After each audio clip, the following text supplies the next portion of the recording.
লঘুচাপের প্রভাবে ভারী বর্ষণের পর ওমানে ভয়াবহ বন্যা তৈরি হয়েছে। এতে 2 দিনে ওমানের বিভিন্ন অঞ্চলে প্রবাসী সহ 15 জনেরও বেশি মানুষের প্রাণহানির খবর পাওয়া গেছে।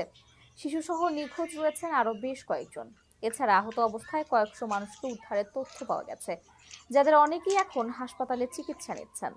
এবারের বন্যায় সবচেয়ে বেশি ক্ষতিগ্রস্ত হয়েছে ওমানের স্কুল শিক্ষার্থীরা। রোববার ক্লাসের সময় স্কুল বিল্ডিং এ অবরুদ্ধ হয়ে পড়েন তারা।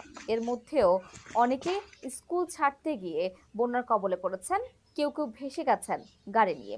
আল শারকিয়ার মুথাইবির স্কুলগুলো হয়ে পড়েছিল এক একটা মৃত্যুকূপ। বন্যায় নিহতদের মধ্যে অন্তত 10 জন স্কুল শিক্ষার্থী ছিলেন বলে তথ্য পাওয়া গেছে।